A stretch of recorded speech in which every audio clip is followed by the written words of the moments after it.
길르앗 사람 가운데에는 용감한 전사가 한 사람 있었는데 그의 이름은 입다였다. 그는 기생의 몸에서 난 사람으로 그의 아버지 이름은 길르앗이었다. 길르앗은 또 아들을 얻었는데 그 아들들이 장성하여 입되게 너는 다른 여인에게서 난 자식이야. 그러니 우리 집안에서 물려받을 유산은 하나도 없는 줄 알아라. 하고 그를 내쫓았다. 그래서 입다는 자기 형제들을 피하여 돕당으로 가 살았다. 그러자 건달꾼들이 그에게 몰려들어 입다는 그들과 함께 생활하게 되었다. 그런데 이 즈음에 암몬 사람들이 이스라엘 사람들을 치려 고쳐 들어왔다. 암몬 사람들이 쳐들어오자 길르앗 장로들은 입다를 만나려고 돕당으로 내려갔다. 우리는 지금 암몬 사람들과 싸우러 나가려는 참이요. 그대가 와서 우리의 사령관이 되어 싸워주시오 하고 장로들이 청하자 입다는 당신들이 전에는 나를 미워하여 우리 집안에서 나를 억지로 내쫓다시피 하여 나가게 하더니 이제 무슨 염치로 나를 찾아오는 것이요? 그래, 어려운 일을 당하였다고 내게 찾아오면 내가 도와줄 줄 알았소? 하고 쏘아붙였다. 길르앗 사람들은 우리가 그대에게 이렇게 부탁드리는 까닭은 우리가 지금 암몬 사람들과 싸움이 붙었기 때문이 아니요.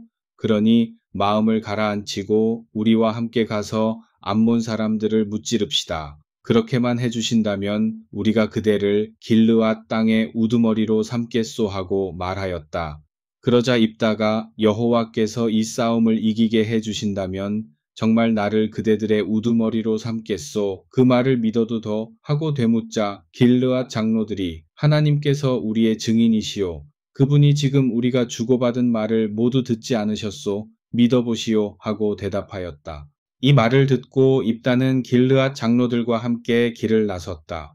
백성이 입다를 그들의 우두머리 곧 그들의 지도자로 떠받들자 그는 미스바로 가서 이 모든 일을 여호와께 모두 말씀드렸다. 이는 백성들이 자기에게 한 약속을 분명히 해두려는 생각에서였다. 입다는 암몬 왕에게 심부름꾼들을 보내어 도대체 그대와 우리가 무슨 원수 진일이 있기에 우리 땅으로 쳐들어와 싸움을 하려 하는가 하고 말을 전하였다. 암몬 왕은 입다가 보낸 심부름꾼들에게 너희 이스라엘이 애굽 땅에서 이곳으로 올라올 때 아르논과 야복 사이에 있는 전 지역과 요단강에 이르는 서쪽 땅을 모두 차지하지 않았느냐. 너희가 내 땅을 이렇게 차지하였기 때문에 내가 그것을 되찾으려고 왔다. 이렇게 좋게 말할 때 너희가 순순히 그 땅을 내게 돌려주는 것이 현명한 처사일 것이다. 하고 대답하였다. 입다는 다시 심부름꾼을 암몬 왕에게 보내어 말을 전하였다. 우리 이스라엘은 모압 땅과 너희 암몬 땅을 차지한 적이 없다. 우리 이스라엘이 애굽 땅에서 이리로 올라올 때 우리는 빈들을 이리저리 돌아다니다가 홍해를 건너서 가데스에 이르렀다. 그 가데스에서 우리는 에돔 왕에게 심부름꾼을 보내어 에돔 땅을 지나갈 수 있게 허락해 달라고 부탁해 보았지만 허락해 주지 않았다. 그래서 이번에는 모압 왕에게 심부름꾼을 보내어 마찬가지로 모압 땅을 지나가게 해달라고 사정해 보았으나 에돔 왕처럼 허락해 주지 않았다. 그래서 하는 수 없이 우리 이스라엘은 가데스에 그대로 머물러 있을 수밖에 없었다. 거기서 머물러 있다가 우리 이스라엘은 에돔과 모압 땅을 지내갈 수가 없었으므로 빈들로 돌아갔다. 결국 우리는 모압 동편 지역으로 가서 모압 땅 경계에 있는 아르논 시내 건너편에 진을 치게 되었다. 다시 말해 우리는 모압 땅에 발을 들여 놓지 않았다. 거기서 우리는 헤스본에 있는 아모리 왕 시온에게 심부름꾼을 보내어 아모리 땅을 통과할 수 있게 해달라고 부탁해 보았다. 그러나 아모리 왕 시온도 다른 왕들과 마찬가지로 우리 말을 믿지 못하고 우리를 자기네 땅으로 지나가지 못하게 하였다. 그뿐만 아니라 군대를 동원하여 야하스의 진을 치고는 우리 이스라엘을 공격해 들어왔다. 그러자 우리 이스라엘이 섬기는 여호와 하나님께서 시온과 그의 군대를 우리에게 넘겨주셨다. 그래서 이스라엘은 그들을 쳐부수고 아모리 사람이 살고 있는 전 지역, 곧 아르논강에서 야복강까지 그리고 빈들에서부터 요단강까지 이르는 아모리 땅을 차지하게 되었다. 이렇게 이스라엘의 하나님 여호와께서 자기 백성 이스라엘 앞에서 그 땅에 살고 있는 아모리 사람들을 몰아내셨는데 네가 그 땅을 차지하겠다는 것이 말이나 되는 소리냐? 너희도 너희의 신 그모스가 차지하게 해준 땅을 너희가 차지하지 않았느냐? 우리도 우리 하나님 여호와께서 사람들을 몰아내고 차지하게 해주신 땅을 차지하고 있는데 무슨 권리로 그 땅을 요구하느냐? 너 시온이 모압 왕 십볼의 아들 발락보다 나은 것이 무엇이 있다고 생각하느냐?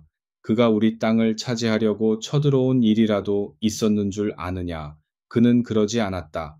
우리 이스라엘은 헤스본과 아렐과 거기에 딸려 있는 마을들뿐만 아니라 아르논 시내 부근에 있는 선급에서 300년 동안이나 살아왔다.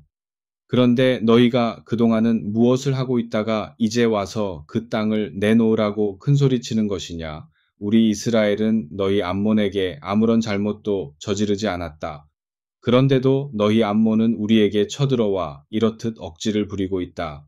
우리 하나님 여호와께서 우리 이스라엘과 너희 암몬을 지켜보시고 누가 잘못을 하였는지 가려주시기를 빌 뿐이다. 입다가 이렇게 한 말을 전해 듣고도 암몬 왕 시혼은 싸움을 포기하지 않았다. 그때 여호와의 기운이 입다를 휘감자 입다는 길르앗 지파와 메우나세 지파 전 지역을 돌아다녔다. 그런 뒤 다시 길르앗 지파 지역에 있는 미스베로 되돌아와 거기서 암몬군의 진영 쪽으로 쳐들어갔다. 그때 입다가 여호와께 이렇게 서원하였다.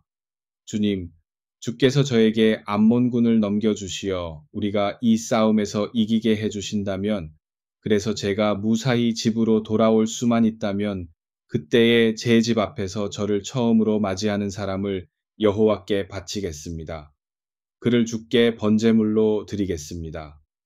그러고 나서 입다는 암몬군과 싸우러 나갔다. 과연 여호와께서는 암몬군을 입덱에 넘겨주셨다. 결국 입다는 민닛에서 아벨그라임까지 아뢰론 지역을 공격하여 20개나 되는 성급을 차지하는 대승을 거두었다. 그제야 암몬 사람은 이스라엘 사람들에게 무릎을 꿇었다. 입다가 미스바에 있는 집으로 돌아오자 딸아이가 밖으로 나오면서 손에 속옷을 쥐고 춤추며 입다를 맞이하는 것이 아닌가. 더구나 무남동녀인 그 외딸이 입다는 이것을 보고 가슴이 미어져 옷을 찢으며 소리쳤다. 이를 어쩌면 좋으냐. 얘야, 네가 이토록 내 가슴을 찢어 놓다니. 네가 어쩌자고 나를 맞으러 나오느냐. 내가 여호와께 입방정을 떨었으니 지키지 않을 수도 없고 큰일 났구나. 이 일을 어쩌면 좋으냐. 그러자 그 딸이 앞뒤 상황을 알아차리고 아버지께서 여호와께 입을 열어 서원하셨으니 그 서원하신 대로 하셔야지요. 여호와께서 아버지의 적들인 암몬 사람들을 쳐 이기게 하셨으니 어찌할 도리가 없지 않아요. 그런데 아버지, 이것만은 허락해 주세요. 2달만 저에게 말미를 주세요. 그러면 제가 친구들과 이 산 저 산을 쏘다니며 실컷 우러나 보게요. 처녀의 몸으로 이 세상을 떠난다는 것이 너무나 억울해서 말이에요. 하고 간청을 하였다. 입다가 그래, 그렇게라도 해야지 하고 허락하자. 그 딸은 2달 동안 친구들과 함께 이 산 저 산을 돌아다니며 처녀의 몸으로 세상을 하직한다는 사실이 너무나 억울하여 실컷 울었다. 2달 만에 그 딸이 아버지 입댁에 되돌아오자 입다는 하나님께 서원한 대로 그 딸을 번제물로 바쳤다. 곧 그 딸은 남정네를 알지도 못한 채 죽었던 것이다. 그 일이 이때부터 이스라엘 사람들에게는 한 전통이 되어 젊은 여인네들이 해마다 밖으로 나가 입다의 딸을 생각하며 나흘씩 애곡하였다. 에브라임 지파 사람들이 모여 싸울 준비를 하고 북으로 내려와 입덱에 이같이 위협하였다. 네가 암몬 사람과 싸우러 건너갈 때 어째서 우리에게 싸우러 가자는 단 한마디 없이 그냥 갔느냐.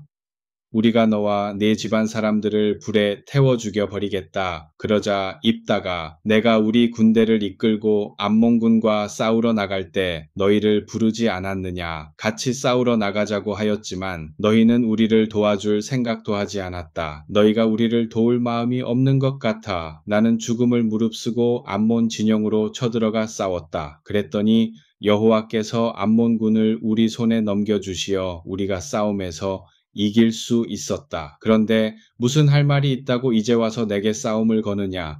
입다는 길르앗 사람들을 모두 불러 모아 에브라임 사람들과 싸움을 벌였다. 에브라임 사람들은 길르앗 사람들에게 패하고 말았다. 길르앗 사람들이 화가 났던 까닭은 에브라임 사람들이 자기들에 대해서 항상 다음과 같이 말하면서 우습게 여겼기 때문이다. 너희 길르앗 사람들은 우리 에브라임 지파에서 도망쳐 나간 자들이다. 너희가 살고 있는 길르앗도 우리 에브라임 지역과 므낫세 지역 사이에 있지 않으냐. 길르앗 사람들은 에브라임 지역으로 들어가는 길목인 요단강 나루터를 지켰다. 그러다가 강을 건너 도망치려는 에브라임 사람이 있으면 에브라임 사람이냐고 물어보아 아니라고 대답하면 십볼렛 하고 발음해보라고 하였다. 에브라임 사람들은 이 소리를 제대로 내지 못하고 십볼렛이라고 발음하기 때문이다. 그래서 십볼렛을 십볼렛이라고 소리내는 사람은 무조건 잡아서 그 강 나루터에서 쳐 죽였다. 이때 죽은 에브라임 사람은 4만 2천 명이나 되었다. 입다는 6년 동안 이스라엘의 사사로 활동하다가 죽어 길르앗에 있는 한 성읍에 묻혔다. 입다의 뒤를 이어 이스라엘의 사사로 활동한 사람은 베들레헴 출신 입산이었다. 그는 딸 30명과 아들 30명을 두었다. 딸들은 모두 다른 시족 사람들에게 시집 보내고 또 며느리들도 모두 다른 시족 사람들 가운데서 맞이하였다. 입사는 7년 동안 이스라엘의 사사로 일하다가 세상을 떠 베들레헴에 묻혔다. 입산의 뒤를 이어서 이스라엘의 사사로 활동한 사람은 스불론 지파 사람 엘론이었다. 그는 10년 동안 사사로 활동하다가 세상을 떠 스불론 지역에 있는 아얄론에 묻혔다. 엘론의 뒤를 이어 이스라엘의 사사로 활동한 사람은 비라돈 출신 힐렐의 아들 압돈이었다.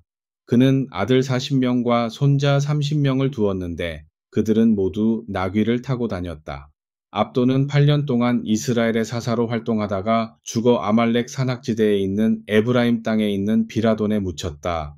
이스라엘 사람들이 또다시 여호와께서 보고 계시는데도 못된 짓만 골라 하였다. 그래서 여호와께서는 그들을 블레셋 사람들의 손에 넘기셔서 40년 동안 압제를 받게 하셨다. 그때 소라 땅의 단 지파 사람 가운데 마노아라고 하는 사람이 살고 있었다. 그의 아내는 아이를 갖지 못하였다. 그런데 어느 날 그 여인에게 여호와의 심부름꾼이 나타나 이렇게 말하였다. 보라, 너는 본디 아이를 갖지 못하는 여인이었으나 이제 곧 아이를 가져 아들을 낳을 것이다. 그러니 이제부터는 포도주나 독주는 마시지도 말고 부정한 음식은 입에 대지도 말아라. 또한 네가 아이를 가져 그 아이를 낳은 뒤에도 그 아이의 머리카락을 잘라주려고 머리에 칼을 대어서는 안 된다. 태어날 아이는 뱃속에서 나올 때부터 이미 하나님께서 특별히 가려 뽑으신 나실인이기 때문이다. 이 아이가 곧 이스라엘을 블레셋의 압제 아래에서 건져내리라. 그 여인은 남편 마노아에게 이러한 사실을 알렸다. 하나님의 사람 같은 이가 나에게 왔었어요. 그 사람은 생긴 모습이 꼭 하나님의 심부름꾼 같았어요. 나는 너무나 무서워 어디에서 오셨느냐고 여쭈어 보지도 못하였어요. 또 그분도 나에게 자기 이름을 밝히지도 않으시더군요. 그런데 그분이 내가 아이를 가져 곧 낳을 것이라고 하시더군요.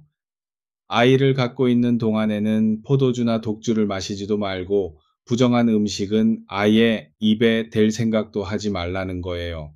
그 아이는 태어날 때부터 하나님께서 특별히 가려 뽑으신 나실인이기 때문이래요. 죽는 날까지 하나님께 그 아이를 바쳐야 한다는군요. 이 말을 듣고 마노아는 여호와께 기도를 올렸다. 주님, 어찌해야 할지 몰라 이렇게 주께 빕니다. 주께서 저희에게 보내주셨던 사람을 다시 한 번만 보내주십시오. 그래서 우리를 통하여 태어나게 하실 그 아이에게 어떻게 해야 할지를 가르쳐 주십시오. 그러자 하나님께서 마노아의 기도를 들으셨다. 마노아의 아내가 밭에 앉아 있을 때 하나님의 심부름꾼이 그에게 다시 나타났다. 이때 마노아는 없었고 그 아내만 혼자 있었다. 마노아의 아내는 급히 남편에게 뛰어가 말하였다. 여보, 어서 이리 나와 보세요. 전에 나를 찾아오셨던 그분이 또 오셨어요. 어서요. 뒤따라온 마노아가 아내를 그 사람에게 어르신께서 전에 이 사람에게 말씀하셨던 그분이신가요? 하고 묻자 그가 그렇다 하고 대답하였다. 그래서 마노아는 다시 그에게 어르신께서 전에 하신 말씀이 그대로 이루어져 아이가 태어나면 우리가 그 아이를 어떻게 키워야 하나요? 어떤 일을 하고 어떤 일은 하지 말아야 할까요? 하고 물었다. 하나님의 심부름꾼이 대답하였다. 내가 이미 네 아내에게 다 말해준 그대로이다. 포도나무에 열리는 포도송이를 따먹어서도 안 되며 또한 포도주뿐만 아니라 독주를 마셔도 안 된다. 더구나 부정한 음식은 일절 입에 대지 말아야 한다. 마노아는 자기와 지금 이야기하고 있는 이가 하나님께서 보내신 심부름꾼인 줄을 모르고 그에게 간청하였다. 제발 저희를 떠나지 마십시오. 우리가 염소 새끼를 한 마리 잡아 요리하여 바치겠습니다. 네가 그렇게 간청해도 나는 아무것도 입에 대지 않겠다. 네가 그토록 염소 새끼를 잡아 올릴 마음이 있으면 주께나 번제물을 잡아 올려라 하고 주님의 심부름꾼이 대답하였다. 그러자 마노아가 다시 물었다. 어르신네의 이름이 어떻게 되시는지 여쭈어 보아도 될까요? 어르신께서 전에 하신 말씀이 이루어지는 날 어르신께 고마운 마음을 표하려고 합니다. 그러나 하나님의 심부름꾼은 내 이름을 묻지 말아라. 그것은 비밀이라 가르쳐 줄 수가 없다 하고 대답하였다. 그러자 마노아가 염소 새끼 한 마리와 곡식 제물을 가져다가 바위 위에다 올려놓고 여호와께 제물로 바쳤다. 그런데 놀라운 일이 벌어졌다. 마노아와 그의 아내가 지켜보고 있는데 그 제단 위에서 불꽃이 하늘로 솟아올라 하나님의 심부름꾼이 그 솟아오르는 불꽃을 타고 올라가는 게 아닌가. 마노아와 그의 아내는 그것을 보고 땅에 엎드렸다. 마노아는 그제야 자기와 이야기를 나눈 사람이 하나님의 심부름꾼인 것을 깨달았다. 그러나 마노아와 그의 아내는 거기에서 다시는 하나님의 심부름꾼을 찾아볼 수 없었다. 깜짝 놀란 마노아는 아이고 우리가 하나님을 뵈었으니 우린 이제 죽은 목숨일세 큰일이로군 하고 아내에게 걱정스러운 빛을 보이자 아내가 말을 되받았다. 하나님께서 우리를 죽이실 작정을 하셨다면 우리가 드린 제물을 받으시지도 않으셨을 거예요. 또 그러한 일이 벌어지는 것을 바라보지도 못하게 하셨을 거고요. 더구나 하나님께서 점지하신 아이가 태어날 것이라고 일러주시기까지 하셨을라고요. 얼마 뒤에 마노아의 아내는 임신하여 아들을 낳고는 이름을 삼손이라고 지어 불렀다. 그 아이는 하나님께서 내리시는 복을 받으면서 무럭무럭 자라났다. 삼손이 소라와 에스다올 사이에 있는 마하네단에 있을 때 하나님의 기운이 그를 휘감아 그가 강해지기 시작하였다. 하루는 삼손이 블레셋 마을인 딥나로 내려갔다가 블레셋 처녀 한 사람을 보고는 그만 홀딱 반하여 집으로 돌아와 부모님께 말씀드렸다. 제가 딥내 가서 블레셋 처녀를 하나 보았는데 아내로 맞아들이고 싶어요. 그 처녀를 데려오게 해주세요. 그러자 삼손의 부모가 삼손아 우리 일가부치나 결의 가운데에는 여자가 없어서 할례도 받지 않은 블레셋 처녀를 아내로 데려올 셈이냐 하고 대꾸하자 삼손이 아버지 그 처녀와 제 마음에 드는 걸 어떡해요. 제발 그 처녀를 아내로 데려오게 허락해 주세요 하고 졸랐다. 이때는 블레셋 사람들이 이스라엘을 지배하고 있던 때였다. 삼손이 자기 부모를 졸라댄 것은 이를 빌미로 하여 블레셋을 치려고 마음먹었기 때문이다. 삼손의 부모는 삼손이 이렇게 졸라대는 것이 여호와께서 블레셋을 치려고 구실을 마련하는 것인 줄을 알지 못하였다. 삼손이 부모와 함께 블레셋 마을인 딥나로 내려가 어떤 포도원에 다다랐을 때였다. 삼손이 홀로 옆길로 들어서는데 갑자기 사자 새끼 한 마리가 앞에 나타나 으르렁거렸다.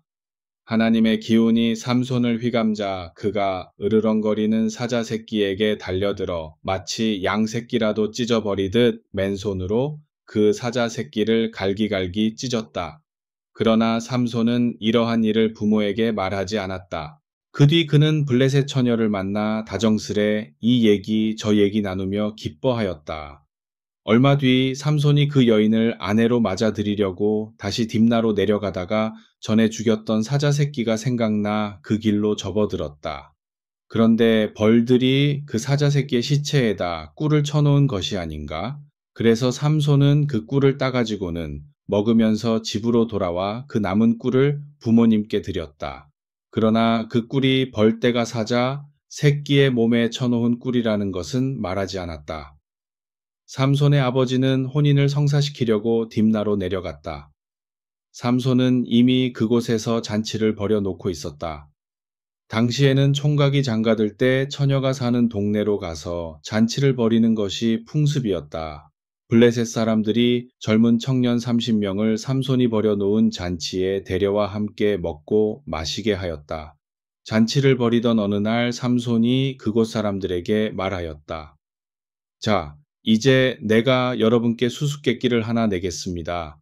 잔치를 벌이는 이래 동안 여러분이 그 수수께끼를 풀면 내가 여러분께 벗 30벌과 겉옷 30벌을 선물로 드리겠습니다. 그러나 여러분이 그 수수께끼를 풀지 못하면 여러분이 내게 벗 30벌과 겉옷 30벌을 가져오기로 합시다. 좋소. 그럼 수수께끼나 들어보기로 합시다 하고 사람들이 대답을 하자 삼손이 문제를 내었다. 먹는 자에게서 먹는 것이 나오고 힘센 자에게서 달콤한 것이 나오는데 그것이 무엇이요? 잔치에 참석하였던 사람들은 그 수수께끼를 풀어보려고 사흘 동안 머리를 짜봤지만 풀 수가 없었다. 나흘째 되던 날 잔치에 참석하였던 사람들이 삼손의 아내에게 당신의 남편을 꾀어 그 수수께끼의 답이 무엇인지 우리에게 알려주시오. 만일 그렇게 하지 않으면 당신뿐만 아니라 당신 친정집을 모두 불태워버리겠소. 당신 남편이 이런 수수께끼를 우리에게 낸 것은 우리 재산이 탐나서 그런 것이 아니오. 그래서 잔치에 불러들인 게 아니오. 대답해 보시오 하고 다그쳤다.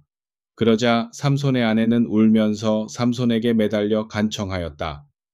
당신은 나를 조금도 사랑하지 않는군요. 당신이 나를 미워하는 것이 분명해요. 당신이 정말 나를 사랑한다면 우리 동족에게 그렇게 풀지도 못할 수수께끼를 낼 수 있어요? 그건 그렇다 치고 어째서 내게까지 그 답이 무엇인지 말씀하시지 않는 거예요. 정말 그러실 수 있어요? 삼손은 이것 봐요. 난 우리 부모님께도 그 답을 가르쳐 드리지 않았는데 어떻게 당신에게 가르쳐 줄 수 있겠소? 하고 대답하였다. 잔치가 계속 벌어지는 동안 그 아내는 울면서 그에게 매달려 애원하였다. 그러자 삼손은 하는 수 없이 일회째 되는 날 수수께끼의 답을 가르쳐 주었다. 그래서 삼손의 아내가 그 답을 자기 동족에게 일러주었다. 잔치에 참석하였던 사람들이 일회째 되는 날 막 해가 떨어질 무렵에 삼손에게 말하였다. 그 무엇이 꿀보다 더 달겠으며 또한 그 무엇이 사자보다 더 힘이 세겠소? 여러분이 우리 집 암소로 밭을 갈았군요. 그렇지 않으면 내 수수께끼를 마칠 수 없었을 텐데 하고 삼손이 말하였다. 하나님의 기운이 삼손을 휘감자 그가 아스글론으로 내려가 그곳 사람 30명을 쳐 죽이고 그들이 입고 있던 겉옷 30벌을 빼앗아 가지고 올라와서는 수수께끼를 마친 사람들에게 나누어 주었다. 삼손은 화가 치밀어 올라 아버지가 있는 집으로 되돌아왔다. 그래서 결국 삼손의 아내는 잔치에 참석하였던 들러리 가운데 한 사람에게 시집가고 말았다. 그 일이 있은 지 며칠이 지나 밀을 거둘 무렵이었다.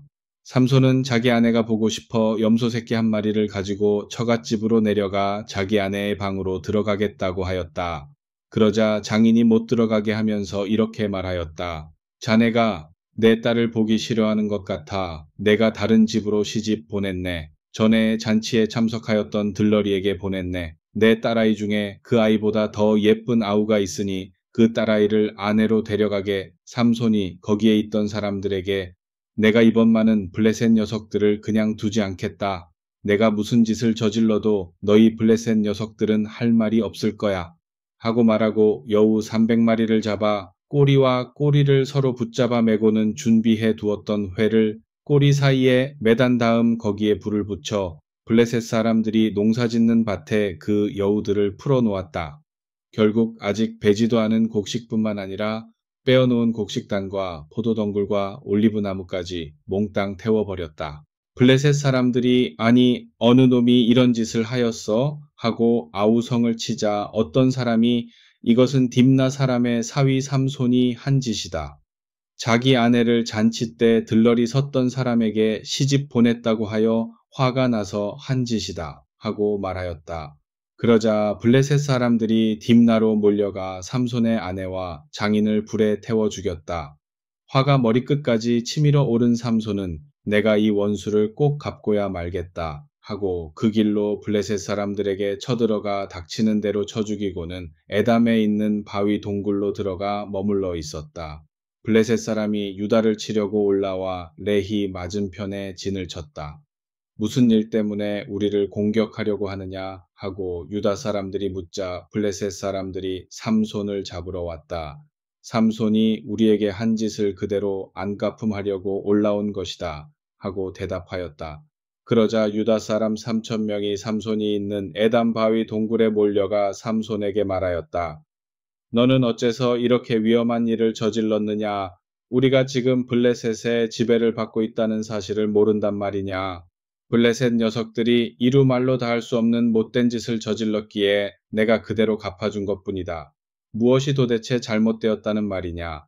하고 삼손이 대답하였다. 그러자 유다 사람들이 말하였다. 우리는 너를 죽이려고 찾아온 게 아니다. 우리는 다만 너를 묶어 블레셋 사람에게 넘겨주려고 왔다.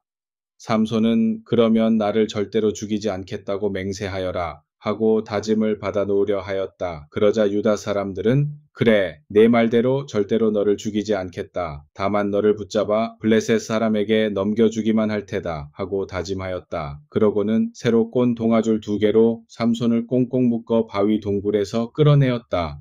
삼손이 묶인 채 레히에 다다르자 별 힘도 들이지 않고 그를 잡아들인 블레셋 진영에서는 우리가 이겼다는 탄성이 온 진영을 뒤흔들었다. 그때 하나님의 기운이 삼손을 휘감자 그를 올가매고 있던 동아줄이 마치 불에 타다 남은 시로라기 같이 끊어졌다. 삼손은 당나귀 턱뼈를 집어들어 그것으로 블레셋 사람을 1,000명이나 때려 죽이고 이렇게 노래를 불렀다.